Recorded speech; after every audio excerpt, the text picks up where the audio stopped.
Aquel que se vayan todos nunca terminó de ser satisfecho por la clase política y en verdad era un pedido real. Cuando te fundís, los bancos no existen, los amigos te quedan pocos. Yo pasé 3 años que no sabía cómo pasaba el otro día.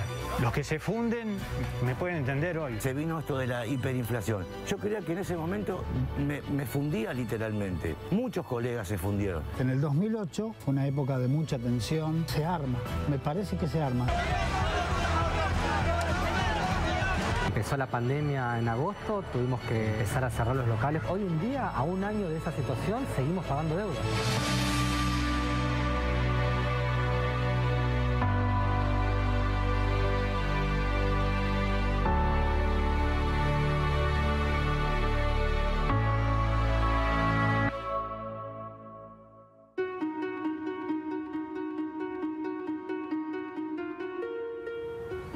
José, cuando hablamos de denominadores comunes en la historia argentina, pensamos automáticamente en una palabra. Y la palabra es crisis. Crisis económica, crisis social, crisis política y hasta te diría esa crisis existencial de la que se ocupan tantos miles de psicólogos o psicoanalistas que tenemos en nuestro país. En la Argentina, de los últimos 100 años, más o menos una crisis profunda, un gran reset cada 10 años. Y en las últimas décadas, te diría que hasta 2 por año, donde hay prácticamente borrón y cuenta nueva, de que vuelve a poner cada tanto a Ezeiza como la puerta a la esperanza. José, vos hablás de una crisis profunda cada 10 años, pero esto tiene un costo para nuestra vida, para la esperanza que depositamos en el país. Por supuesto, después de cada crisis hay más pobres, hay menos gente en la escuela, hay menos gente alcanzada por el sistema de salud, menos gente con trabajo, con esa fuga de jóvenes y, si se quieren, en las épocas más recientes, fuga incluso de familias. Por eso no son gratuitas y por eso habría que poner cuáles son las causas, ¿sí?, sobre la mesa. Dejar de creer que esas crisis son del destino, que estamos predestinados los argentinos a una crisis, un gran reset cada 10 años. A veces nos hace más resilientes, pero lo cierto es que hoy en la Argentina, Penélope, vamos a hablar de ese derrotero de vivir en el país de la crisis eterna.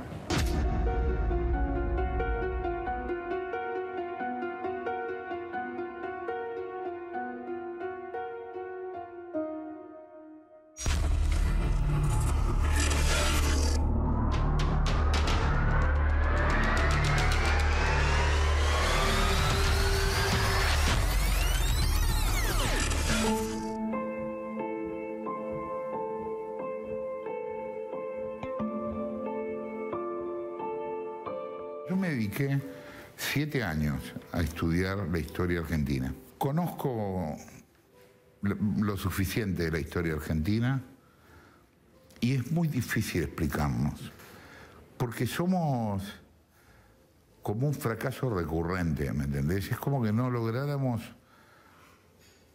hacer pie. Hay muchas cosas que nos vienen pasando de manera circular en la historia, o sea, la corrupción, ¿sabes quién fue el primer tipo que manejó un garito en Argentina? El secretario de Tesoro del Cabildo. Ahí estaba el garito, en la tesorería del Cabildo. Argentina vive de eufemismos y vive de... Siempre hubo 2 leyes, siempre hubo 2 realidades. Siempre el poder tuvo quien lo acogiera y quien lo protegiera. Y a la vez hubo grandes luchadores en contra de eso, grandes. En el siglo XIX alcanzó y generaron, bueno, una generación que armó el país, pero después todo el tiempo se fue deteriorando todo cada vez más.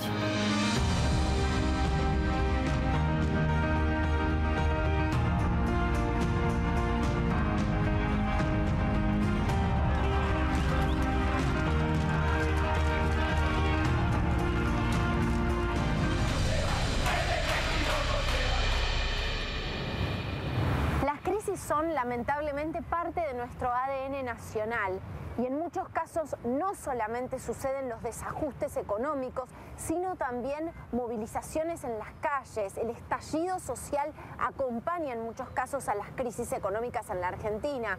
Así es como nos hemos acostumbrado a ver cortes de ruta, movilizaciones en las calles y también saqueos. Pocas cosas pintan tan claramente la conjunción de crisis económica con estallido social como aquel cataclismo que significó el 2001.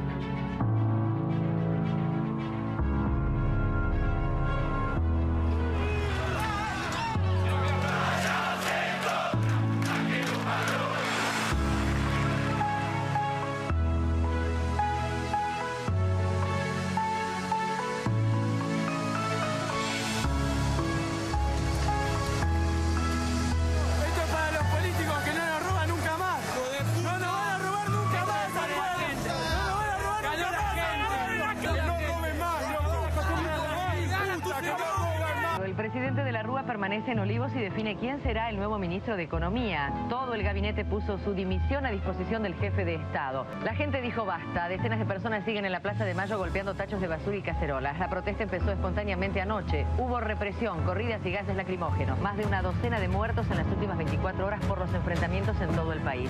Los saqueos más sangrientos se produjeron en el Gran Buenos Aires, en Santa Fe, Córdoba, Corrientes y la provincia de Buenos Aires.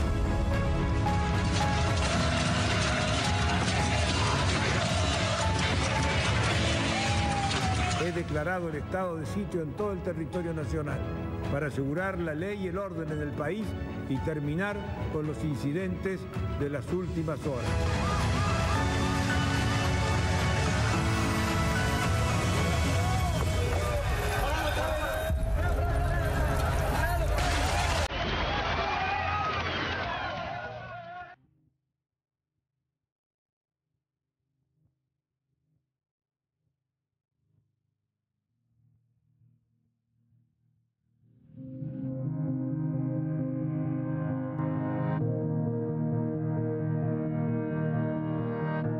Bueno, el local tiene 50 años. Nosotros somos en telas, creo que los primeros acá en la zona. Pasamos todas las idas y vueltas de este país. ¿Cuándo fue el primer cimbronazo? ¿Cuándo sentiste que no podías seguir a flote? Y el primer gran golpe fue en el 2001, tremendo. Ahí me fundí. Yo tenía 3 negocios, 20 y pico de empleados y me fundí. Quedé, ya te digo, debiendo cualquier cantidad de plata. Tuve que cerrar todos mis negocios. Yo pasé 3 años que no sabía cómo pasaba el otro día.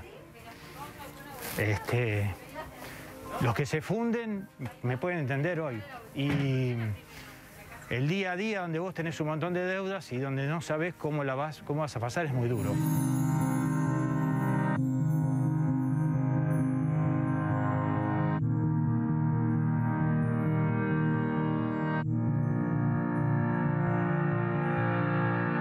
Primero fue la etapa de estar tapado de deuda y de tener que cubrirla. ¿Qué hiciste para buscar esa plata? O sea, cuando vos te fundís, los bancos no existen, los amigos te quedan pocos y te ayuda la trayectoria, digo yo. Te ayuda a haber hecho las cosas bien, no haber estafado a nadie y empecé de cero. Me solventaba con el sueldo de mi señora. Yo tenía 4 hijos y salí con la valijita bajo el brazo y empecé a caminar y a caminar y a caminar y vendía 10 y tenía que pagar 100 y vendía otros 10 y tenía que pagar 100 y así fue. Y los proveedores creo que me salvaron porque sabían que yo nunca había ganado a nadie. Y ahí arranca lo que todavía no estaba, que era nuestra tejeduría. Empezamos con la fábrica. Decís, ¿cómo podemos producir algo sin plata? Y tuve la oportunidad de comprar 9 telares que me dieron a pagar en un año y ahí arrancamos sin nada. Y empezamos de cero.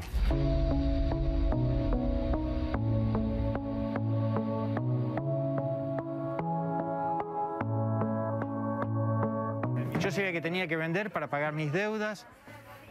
A la fábrica empezamos a tejer 1000 metros y yo vendía 2000 y no me podían creer y yo decía, bueno, hay que tejer 2000 y vendía 4000. Volvimos a poner en funcionamiento el negocio, este negocio que es un negocio de familia. Formamos equipos, gente que me entendió que la única forma de funcionar es trabajando. Ahora, donde estás parado, ¿cómo ves ese momento de tener que decirle a tus empleados que ya no los podías seguir manteniendo? ¿Y cómo fue volver a buscar a algunos de los mismos empleados y decirle, volvemos? Cuando te fundís, lo peor que le puede pasar a un emprendedor es tener que echar la gente. Porque vos pensás no solo en la persona, pensás en la familia, en el que está atrás. Yo tenía un montón de empleados y gente terciarizados que trabajaban para mí. Y vos tenés una gran responsabilidad. Y es durísimo. Y esa vuelta, ese día que vos le decís, volvés a ser de mi equipo, creo que esa persona es tan feliz como vos. Porque sabe que vos no le fallaste y eso no tiene precio.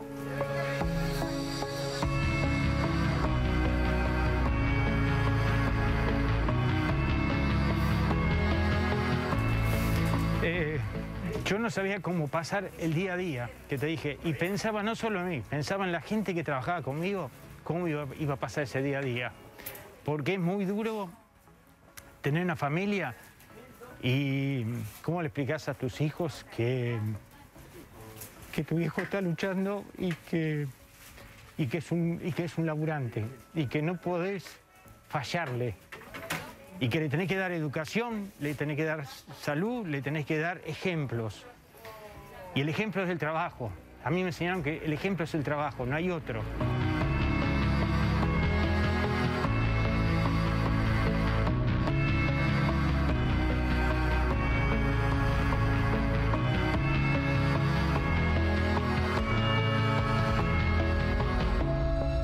Cuando te llegó la pandemia, vos estabas fortalecido.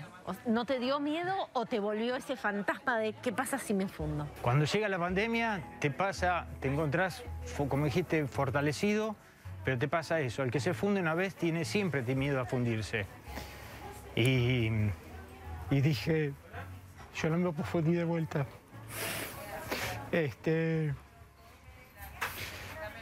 Y no paré nunca. El país paró el mundo, nosotros no paramos nunca. Trabajamos acá adentro, nos reinventamos. Dijimos, ¿cómo podemos seguir vendiendo? ¿Cómo podemos seguir trabajando? No puedo echar a nadie. Esta vez no se me puede caer los negocios, no se me puede caer la fábrica, no se me puede caer mis empleados. Entonces inventamos, tenemos que vender más por redes sociales, vendamos por todas las redes sociales que haya. Tenemos que entregarle la mercadería en la casa al cliente, se la vamos a llevar al cliente. No había forma de que no podamos seguir trabajando.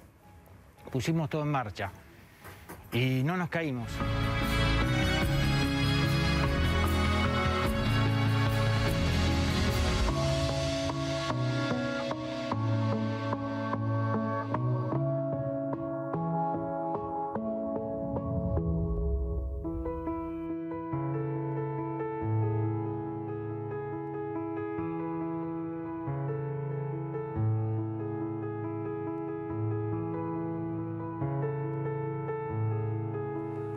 En principio, 2001 fue un reclamo a la clase política sintetizado en la irrupción del cacerolazo y esta idea del que se vayan todos. Mucha irritación por lo que había ocurrido con los bancos, esta idea de que los bancos se daban vuelta y podían desoír la reglamentación de una nación, habían hecho el corralito, luego el corralón, había mucha indefensión. Esto generó lo que se llamaría un acting social de mucha protesta. La gente canalizó su angustia como pudo, en donde hubo una especie de consenso de la política y es: no puede haber más muertos con una crisis.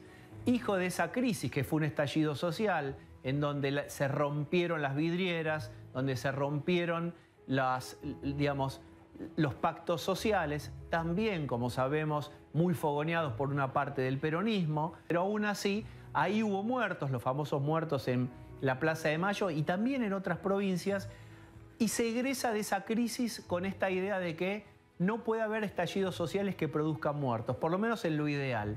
En ese momento también desde lo social apareció esta idea medio romantizada de que Argentina y los argentinos tenemos resiliencia y somos un corcho en el agua, podemos salir a flote después de una crisis. Es cierto que los argentinos aprendemos a remar en el barro, pero la verdad y lo preocupante es esto: Argentina no es un corcho en el agua, Argentina es un corcho que se va hundiendo. En cada rulo de la historia, en cada crisis, los indicadores económicos y sociales empeoran. Es decir, hoy, a diferencia de 1973, 74, 75, Rodrigazo en el medio con la devaluación, en aquella época había a lo mejor una pobreza del 4 o 5%, hoy es del 40%, del 43%. Es decir, es mentira que cada rulo le permite a Argentina salir a flote. En cada crisis Argentina queda mucho peor.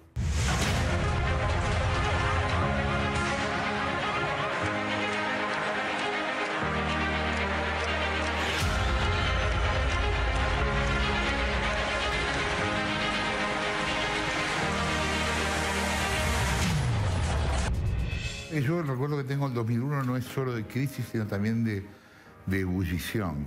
Hubo partes del estallido que fueron armadas. y hubo otras partes del estallido que fueron reales. Nosotros en aquel momento fuimos el primer programa de la televisión en transmitir una asamblea. Increíble, pero las asambleas estaban pasando alrededor de la gente y la televisión no las había registrado. Y me fui a una asamblea en el Parque Centenario. Y era un quilombo, había gente que le puteaba, otros que no. Pero era muy interesante ese estado de ebullición en la gente, que finalmente aquel que se vayan todos nunca terminó de ser satisfecho por la clase política. Y en verdad era un pedido real. La gente quería que se fueran todos. Y después no se fue nadie, no solo no se fue nadie, se quedaron los de siempre. Y de algún modo yo creo que hoy parte del descontento social tiene como una cosa subterránea de lo que fue la crisis del 2001. Para mí lo más importante del 2001 fue la ruptura del pacto de credibilidad con la clase política.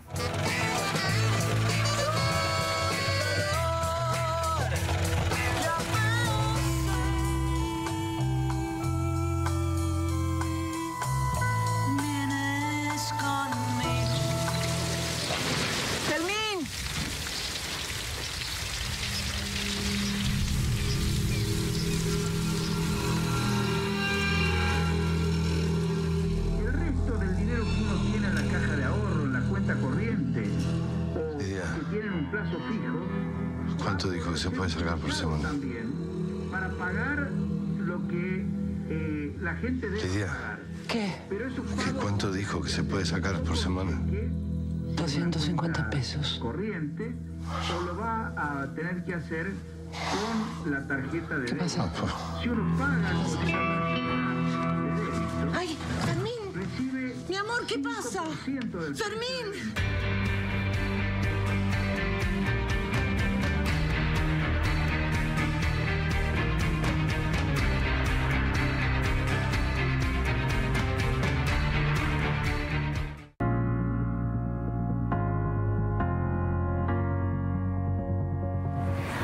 Hablar de crisis es hablar de una constante en la historia de la Argentina.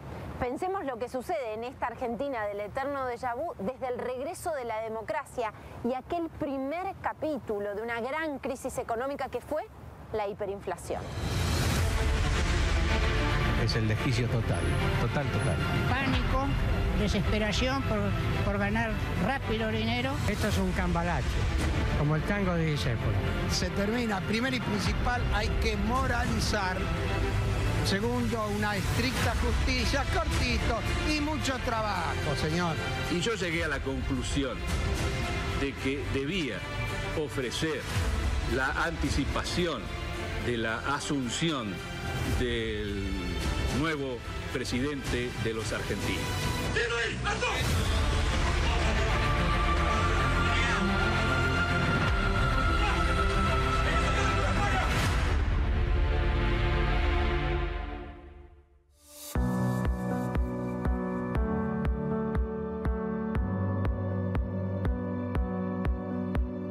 ¿El almacén de Chiche hace cuántos años funciona? Y digamos que empecé a los 22 años y tengo 59. Así que ahí está el promedio exacto de mi tiempo de almacenero, pero obviamente lo recibí de mi padre, que, o sea, el almacén realmente tiene 60 años de vida. Y ahí hay una foto donde estoy con mi papá. Toda tu vida experimentaste lo que es cada tanto tiempo vivir una crisis. Sí, digamos que, bueno, comenzamos con la crisis del 85, ¿cierto? Más o menos cuando comienza la creación del Austral, creo, ¿no es cierto? Bueno, ahí, en principio, fíjese que cuando viene el Austral ya veníamos de una crisis anterior, ¿cierto? Y cuando comienza el Austral, un Austral equivalía a 80 centavos de dólar, o sea que parecía que teníamos un montón de plata, y en un año se destruyó.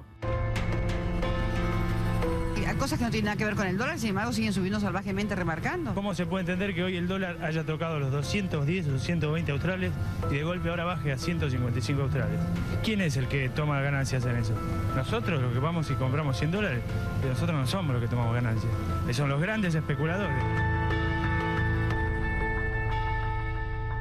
La hiperinflación de Alfonsín fue muy complicada para nosotros, porque era ir al mayorista, hacer la cola para comprar con un precio, cuando llegábamos a la caja tener que pagar otro. No estábamos capacitados los comercios a entender esto. Para nosotros era comprar, poner nuestra ganancia, vender, volver a los 2 o 3 días el mayorista a reponer la mercadería y ese era nuestro sistema. Y de repente se vino esto de la hiperinflación, donde vendíamos y cuando íbamos al mayorista estaba más caro de lo que habíamos vendido. Entonces fue entenderlo, saber cómo manejar este proceso, ¿no es cierto? O sea, la venta me había superado la compra. Yo creía que en ese momento me fundía literalmente. Y es más, muchos colegas se fundieron. Bueno, fue repensar nuevamente un sistema de comercialización desde el humilde, ¿no? Desde un pequeño comerciante como soy yo, de un almacenero de barrio, de cómo tener que manejar esta inflación sin destruir el bolsillo de nuestros clientes también, ¿no es cierto? Vamos a hacer no solo una economía de guerra, va a haber un gobierno de crisis. Nada de lo que deba ser estatal permanecerá en manos del Estado. También hemos sufrido mucho lo de cuando fue el presidente Menem, ¿no es cierto? Porque digamos que ahí hubo una apertura muy importante hacia los hipermercados, hacia cadenas extranjeras que venían a hacer nuestro trabajo, pero de una forma mucho más escalonada, mucho más grande, ¿cierto? Y aún esos hipermercados, bueno, empezaron a destruir nuestros comercios. Seguimos ahí con distintas crisis. Después viene el tema del LECOF, del Patacón, 2001, que fue, digamos que en ese tiempo, al principio, bueno, era como un bono que nadie lo quería recibir, era un fierro caliente que nadie lo quería tener en el bolsillo. Entonces el trabajador lo cobraba, lo pagaba el almacenero, nosotros íbamos y nosotros también corriendo al mayorista a poderlo descargar. Usted puede pagar sus impuestos nacionales y provinciales con Patacones Serie A o Serie B. Y en todas las compras que realice con su tarjeta de débito en Patacones, usted se beneficia con un 5% de descuento. El sector comercial en general nunca ha recibido ningún tipo de dinero, préstamo o lo que se llame del Estado. Siempre lo hemos hecho a pulmón, porque la realidad es que cada uno va a pedir un crédito al banco, sabe que los bancos son bastante complicados en cuanto después quieren cobrar sus intereses, ¿cierto?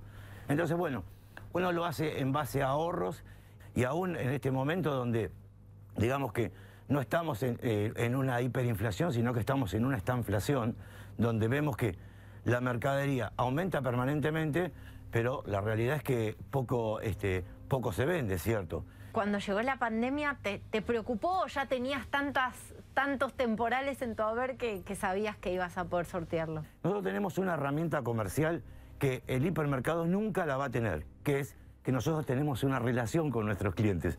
Sabemos cómo se llaman, cuántos viven en su casa, cómo se llama su esposo, cómo se llaman sus hijos y hasta qué consumen. Esa relación la apropiamos de esta forma, pidiéndole el teléfono, manejando con WhatsApp, utilizar las redes sociales a nivel local, publicar mercadería, llenar un changuito, estamos hablando de 25 o 28 mil pesos, ¿cierto? Tal vez muchas familias hoy no pueden hacer ese desembolso. Entonces, ¿cómo se manejan? En el día a día.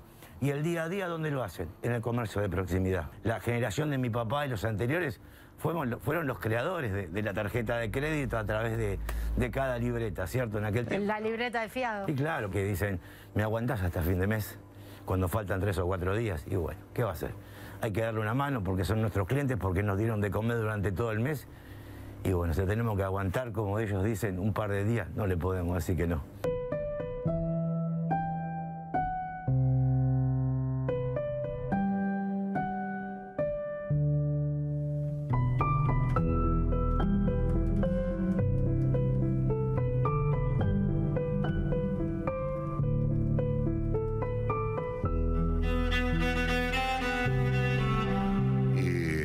Con Alfonsín era conflictiva, nosotros lo corríamos mucho por izquierda, hoy uno se da cuenta que era el pedo, porque en realidad Alfonsín estaba a la izquierda de esta sociedad, aún siendo radical, con todo lo que eso implica, pero qué sé yo, me acuerdo, yo lo hablé esto alguna vez con Rodolfo Terraño, cuando Terraño quiere privatizar una parte de aerolíneas con South African Airways,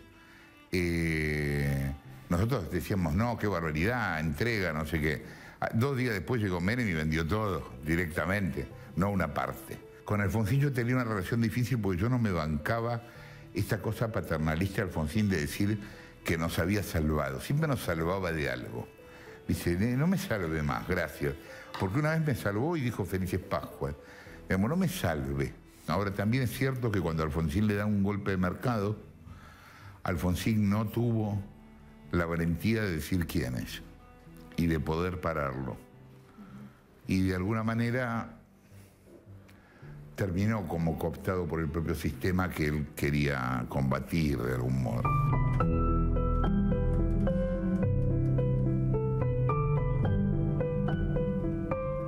La Argentina es una sociedad que conoce la crisis como una experiencia cotidiana. Todos en algún momento, más temprano, más tarde, hemos atravesado crisis y esas crisis, bueno, están en nuestra memoria. En algún aspecto eso tiene que ver con el hecho de que, como la Argentina tiene una macroeconomía tan débil, es una suerte de montaña rusa. Y a lo largo del siglo XX, el siglo XXI, una y otra vez ha experimentado crisis.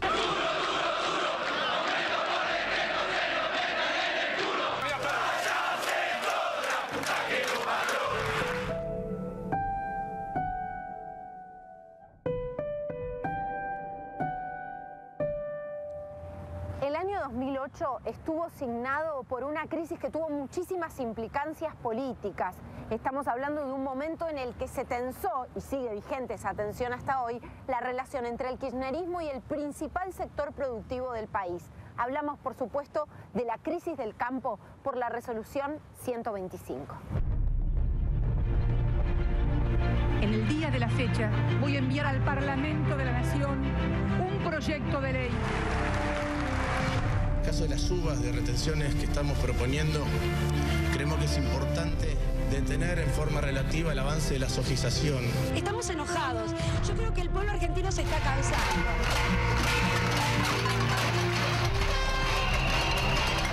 Hace más de 4 años que le estamos pidiendo el diálogo. Y ahora que llevamos 15 días de paro nos quieren mandar a las casas. Nadie critica que puedan comprarse una 4x4, que vivan bien. Hablan de democracia y cortan las rutas. Hablan de democracia y desabastecen a los argentinos. Que nos querían ver de rodillas. Rodillas, como dice De Angeli, minga. Es una noche histórica, señor presidente. Salvamos al día siguiente de tener casi una guerra civil.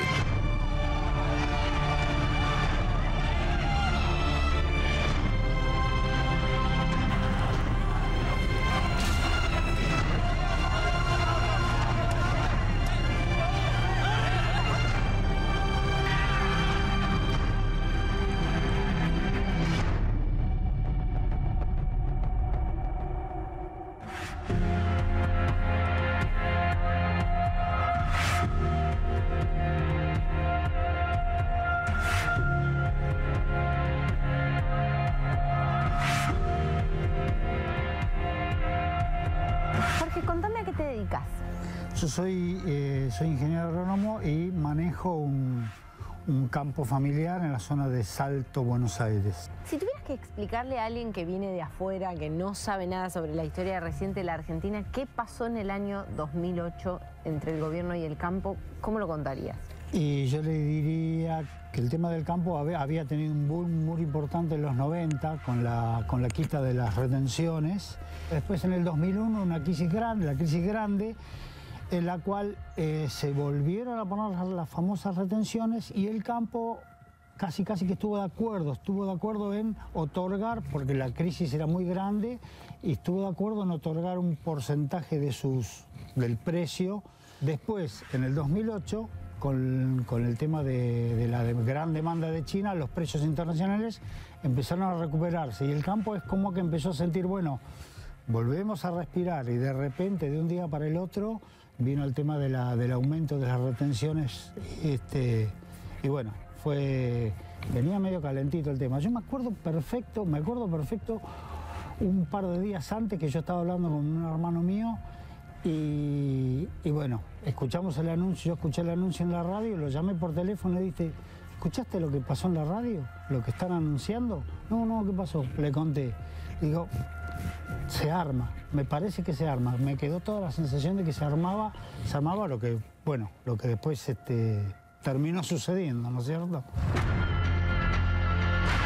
No quiero un país, una democracia corporativa, donde se crea que se puede manejar desde la sociedad rural, con cacerola, corte de ruta y bocina. Pero no nos vamos a volver porque vengan esos matones de moyanos.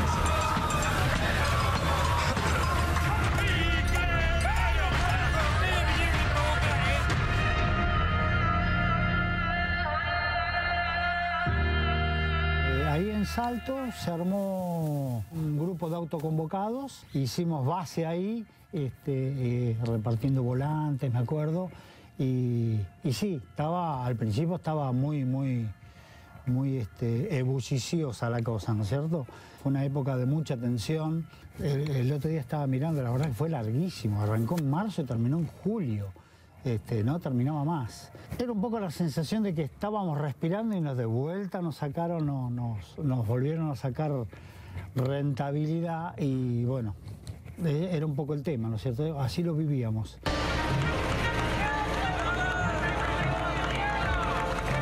Las retenciones han sido para paliar una mala situación, pero ya creo que ya se han ido de las manos.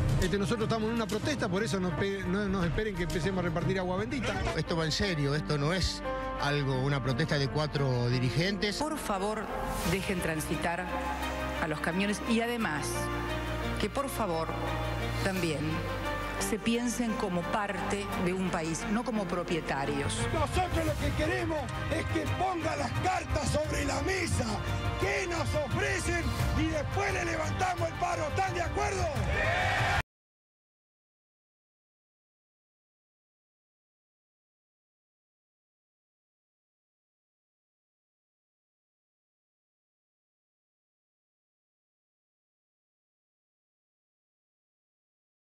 ¡Sí! El campo argentino tiene un Fórmula 1, es un Fórmula 1, pero permanentemente con el freno de mano puesto. Es como que no lo termina de dejar despegar. Jorge, ¿por qué crees que la Argentina es el país de la crisis eterna? Ay, qué pregunta. Yo creo que, a ver, la clase dirigente no termina de ponerse de acuerdo hacia dónde queremos ir, es el tema.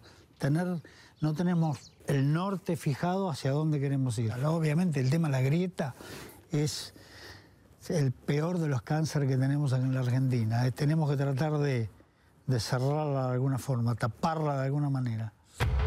La discusión del tema de las retenciones no es más que un aspecto de la discusión del poder en la República Argentina. 2.000 millones de dólares que están en juego, que lo tienen que pagar las cerealeras. Sí está en juego la institucionalidad y hay sectores que la quieren correr. Resultan 36 votos afirmativos, 36 votos negativos, empate.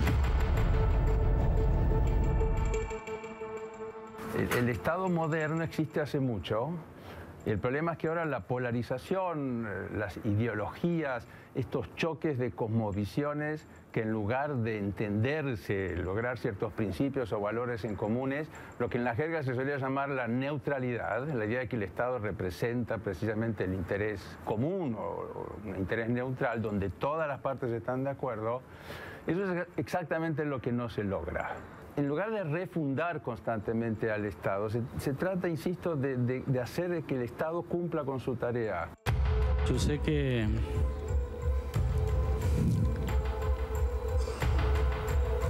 me cabe una responsabilidad histórica en esto.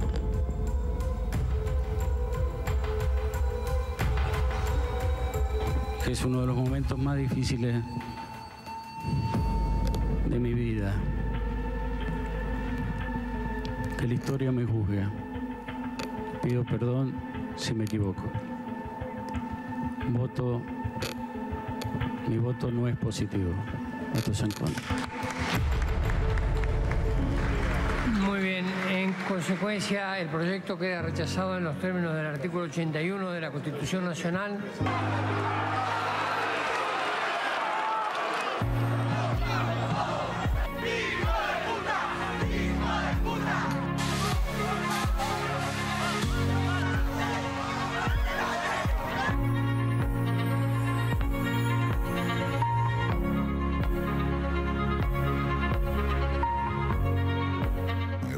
equivocó mucho. Para mí fue como el primer desenfoque grande del gobierno acá. Vos conocés aquella historia de que en algún momento pensó en renunciar Néstor, ¿no? Cuando vos lees, por ejemplo, la carta de Nicolini al fondo ruso, apretando a los rusos, vos te das cuenta que hay algo que anda mal. O sea, nosotros somos nadie para apretar a los rusos. Ojo que nos vamos con Estados Unidos, como si esto le importara a alguien, ¿me entendés? Bueno, ese tipo de razonamiento ingenuo que el gobierno tiene en política exterior también lo tuvo con respecto al campo. El gobierno no tenía idea de quiénes vivían en el campo. Es raro, ¿no? Porque son peronistas, toda la vida han estado en el interior. No tenía idea que ya no está más la oligarquía ganadera de no sé qué. En todo caso, hay multinacionales cerealeras que ellos mismos favorecían. O sea, es raro lo que nos pasa con el campo, porque todo el tiempo la gente putea, no la gente, pero los políticos putean al campo, ¿no? Y finalmente vivimos del campo. Es como que no quisiéramos ver lo que somos. Digamos, somos un país agrícola, ganadero. Es así. No está mal eso. Digamos, tratamos de tener industrias contra viento y marea. Algunas funcionan, pero muchas no. Y el gobierno las subsidia igual porque, aunque sea mal negocio, ¿me entendés? En cambio, no pasa lo mismo con el campo, pero finalmente, cuando hay que poner la guita, está el campo.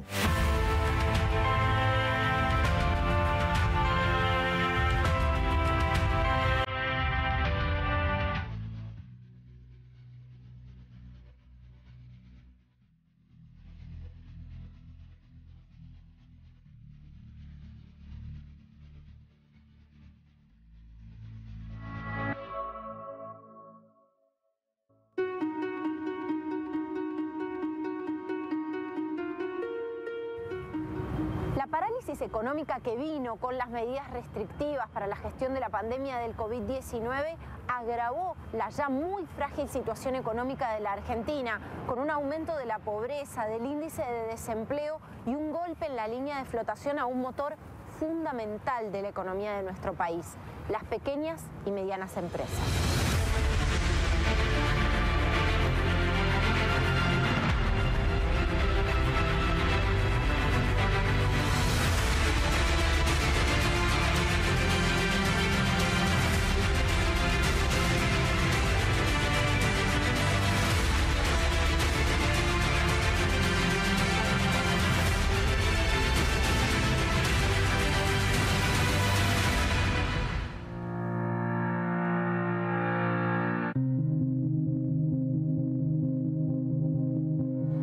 ¿Hace cuánto que trabajás como gastronómico?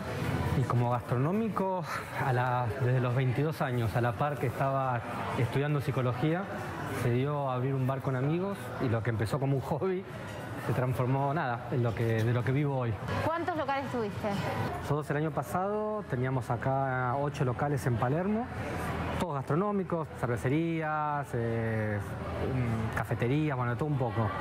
Y bueno, empezó la pandemia, no había nadie en la calle, nos encontramos cerrando todos los locales el 13 de marzo y el 19 decretaron la cuarentena, con lo cual a partir de ahí fue una vorágine de deuda, de afrontar líos, de afrontar problemas con los empleados, con los dueños de los locales.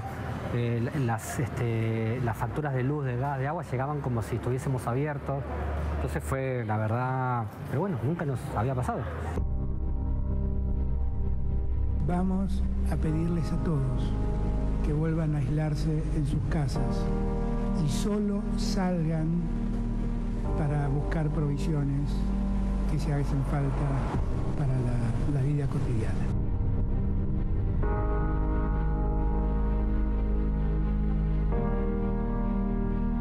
¿Cómo tomaron la decisión de tenemos que cerrar? A ver, al principio, me acuerdo, todos pensamos que esta era una cuarentena de 15 días, de 20, de un mes. Y en un momento vimos que ya era muy larga y cada mes nos íbamos endeudando mucho. Estos son locales muy caros de mantener y nos empezamos a hacernos la pregunta hasta qué monto nos queremos endeudar. No teníamos fecha de vuelta de apertura. Cerrar un local era la segunda parte que mucho no se habla, pero cerrar un local de forma prolija significa pudiendo dormir tranquilo a la noche, es muy caro. Entonces, a la deuda que estamos generando mes a mes, se generaba, bueno, si cerramos, cada mes que pasa era más plata que había que pagar de indemnización, de impuestos, de servicios, de alquileres. Y me acuerdo del primer local, a los 80 días de cuarentena, dijimos, basta, hasta acá cerramos, hasta acá llegamos.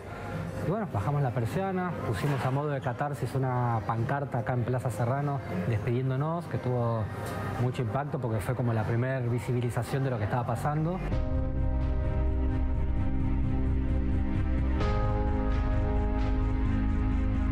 Un sacudón de realidad y tuvimos que cerrar 3 locales. Hoy en día, a un año de esa situación, seguimos pagando deuda de ese momento. Seguimos pagando la luz en cuotas, seguimos pagando algún resto de alquiler que nos quedó. Bueno, juicios laborales, seguimos pagando, porque el decreto también que pusieron era que había que pagar una doble indemnización y no se considera fuerza mayor que no puedas trabajar, que te obliguen a cerrar por la cuarentena. A ver, ¿cuántas crisis habías vivido o pasado vos en la Argentina en carne propia? Arranqué con la crisis del 2002, me acuerdo, y de ahí el momento más duro que tuvimos acá en Palermo a nivel consumo y que los números no daban fue el 2018. Que se dio una particularidad que habían subido mucho el valor de los impuestos y los servicios, se había bajado mucho el consumo. Y 2020 teníamos puestas todas nuestras expectativas y bueno, básicamente sobreviviendo con los locales que no cerramos. Pienso lo que fui invirtiendo en los diferentes negocios y me siento un tonto, porque digo, si esta plata la ponía en el circuito financiero, dormía más tranquilo, generaba más utilidad, pero bueno, el que es emprendedor, es un cabeza dura, la terminás volcando en esto y de ahí sentís que no hay una ayuda del Estado. Digo, no es normal que pasan todos los gobiernos si no hay un gran cambio de fondo.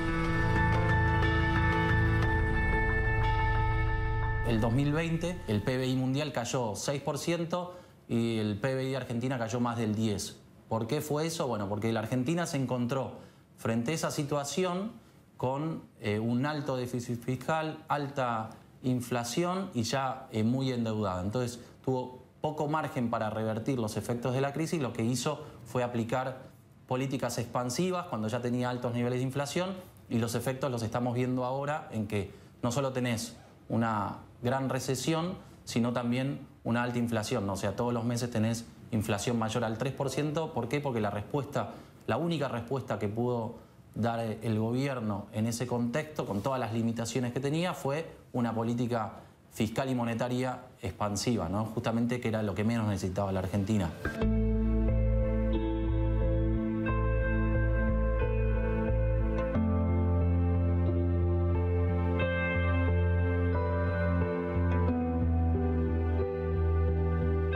La idealización, ¿qué es? El pasado un poco con los filtros de Instagram, idealizado, photoshopeado.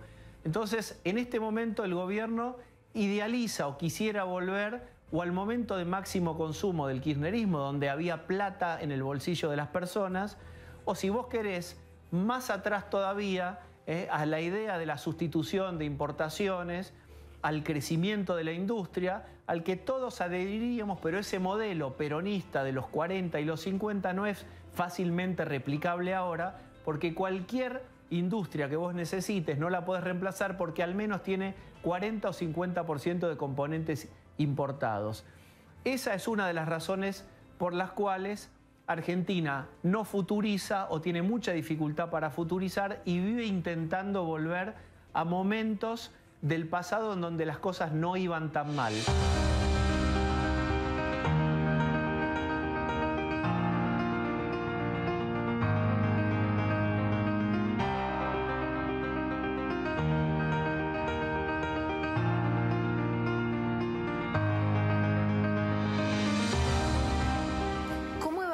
El último año de Macri y este año y medio de pandemia, porque ya son 2 años y medio de crisis. Sí, claro. A ver, Macri fue un poco víctima de su propia cobardía, digamos. Macri hubo cosas que... ¿Te acuerdas que en un momento se discutía si hacer reformas o ser progresivo? Bueno, él, digamos, de algún modo se traicionó a sí mismo porque no hizo la reforma que quería hacer. Después cada uno encontrará la excusa, él te dirá que es porque tenía la Cámara de diputados en contra, siempre hay excusas. El gobierno de Macri fue desbarrancando hasta el final. Pero bueno, Alberto, a mí lo que más me llama la atención es el grado de inutilidad del gabinete. O sea, son inútiles, subejecutan el presupuesto, no están haciendo nada. No entiendo cómo no se aburren, aparte, porque no hacer nada teniendo un ministerio entero. Me parece que lo más terrible es eso, el grado de mediocridad, de inutilidad. Yo no vi eso nunca en los gobiernos K, porque no eran todos inútiles, al revés, a veces laburaban demasiado. Pero este gobierno es bastante inútil, y eso es lo que a mí más me parece respecto de cómo el gobierno, del balance que se puede hacer del gobierno.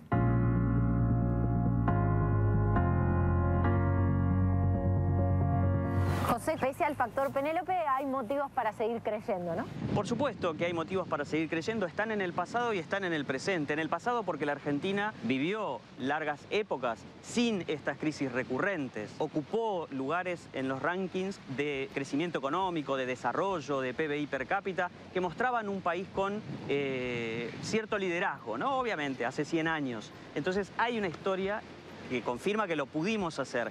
Y hay un presente que es el del talento, el de la resiliencia, el de esa energía y esa capacidad de recuperación. Si después de cada crisis hay cierta recuperación, nunca al mismo lugar, siempre para atrás, pero si hay esa capacidad de recuperación, entonces debe ser posible vivir en un país sin crisis autogeneradas.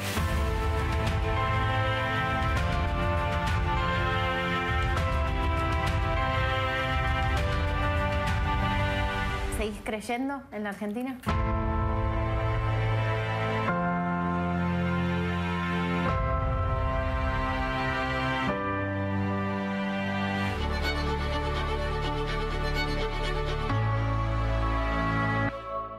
¿Seguís creyendo en la Argentina? Obvio, yo quiero este país, pero por eso lo puteo. Estamos en el país de Borges, en el país de Cortázar, de Leonardo Fabio, también de Perón, aunque no nos guste. Esta es la historia del niño prodigio, viste, que creció y finalmente nunca fue nada. Fuimos niño prodigio todo el tiempo éramos futuro. Argentina va a ser, Argentina va a ser, Argentina tiene para ser. Y finalmente nunca fuimos para atrás. Algún día se tiene que romper eso. Yo espero poder verlo todavía.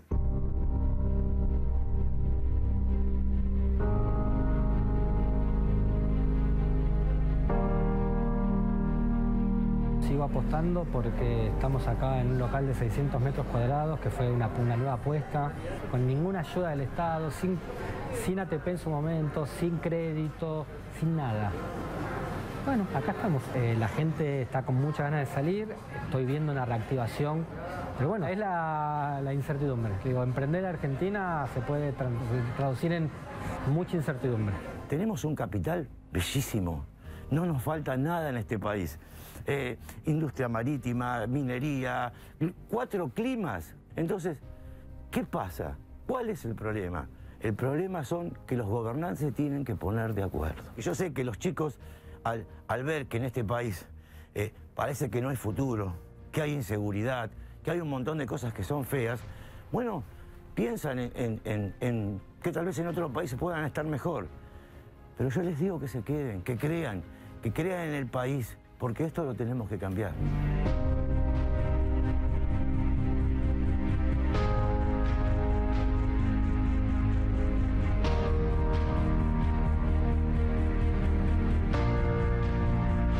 Yo creo que no es complicado que despeguemos, pero la tendencia indica que va a seguir por mucho tiempo. No sé si mis nietos o mis bisnietos capaz que lo vean bien, pero bueno, espero que sigamos creyendo, que la gente siga creyendo. Me voy a la Argentina. La Argentina es el país. Me entristece cuando me dicen me voy de la Argentina porque no tengo futuro. Este es el país que te da revancha siempre. Acá con mi poca capacidad he creado una fábrica. Imagínate si me hubiera preparado. Entonces le digo a mis hijos y a los chicos, digo, prepárense. Este país es el único que te permite poder hacer cosas grandes. Tenemos todo para hacer. Nos falta no engañarnos, no mentirnos más.